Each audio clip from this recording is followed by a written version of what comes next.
When I decided to become a mortgage broker myself, I made the same mistake most aspiring brokers do. I assumed CeMAP was going to teach me absolutely everything I need to know about mortgages. I cracked open that textbook, got completely overwhelmed, and then had no idea where to even start. See, it wasn't actually difficult. It was just a mountain of information with no strategy behind it. And looking back, I realized I made the first few weeks way harder than they needed to be. So in this video, I'm going to share with you exactly what CeMAP is, how it works, and the methods that I wish someone had given me before I ever started in this career. Because once you understand the structure properly, passing becomes a lot simpler. So if you're starting from zero and thinking about becoming a mortgage broker, this video is an introduction to what I wish I had had. Now, I am not a CeMAP trainer. I don't teach exam prep, but I've gone through the qualification myself, built an entire career on the other side of it, and now coach hundreds of other brokers who are successful. And over the years, I've realized that aspiring brokers overcomplicate CeMAP massively. So in this video, I'm going to break down what CeMAP actually is, how the modules work, what made it feel difficult for me, and the exact study method I'd use if I had to sit the exam again today. So let's dive into it. First thing is what CeMAP actually is. Now, when I started, I thought CeMAP was going to turn me into a fully trained mortgage advisor weapon.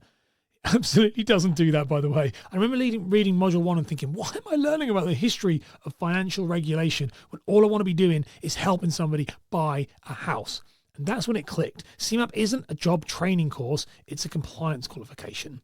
You see, here's how it's structured. You got module 1, which is all about the UK financial regulations. You got module 2, which is all about mortgages. And then module 3 is all about the assessment of mortgage advice.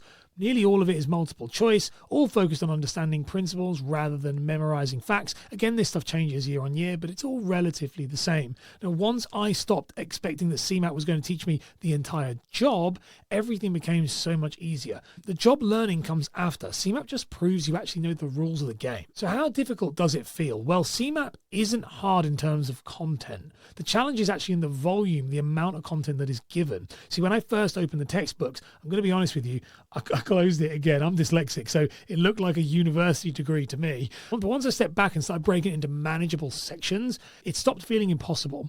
You see, here's what made the biggest difference for me. Small daily study sessions, stopping the urge to cram everything in, and using practice questions earlier than I thought I actually probably should. It stopped being intimidating once I started realizing that CeMAP rewards familiarity, not perfection. You don't need to know absolutely everything. You just need to understand enough to make a confident decision in the exam. So how would I study if I had to do it again? If I had to retake CeMAP today, I absolutely wouldn't start with the manual, all right? I wouldn't do that. Also, I really wish I wouldn't have to take it again.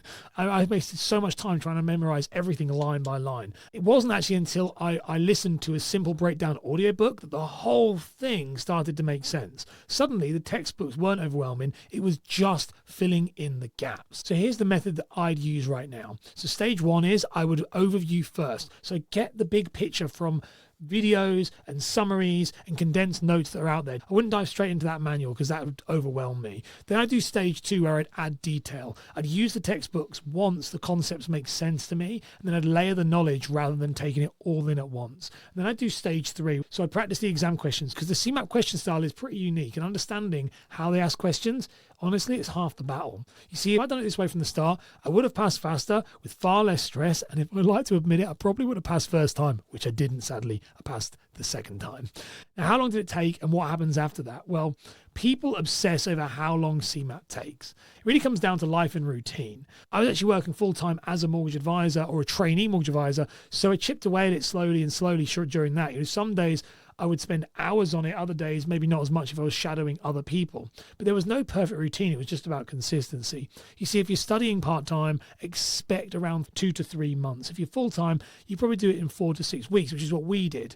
Now, fast isn't always better, passing is better, okay? And like I said, I failed the first time, so once you've passed, that's where the real industry learning begins. Sales, lead generation, client conversations, and building a workflow. CeMAP gives you the license, but not the skill set. You see, your goal isn't to be the fastest, it's to build a foundation that you'll rely on for the rest of your career. So now you know what CeMAP actually involves and how I'd approach it if I was doing it again.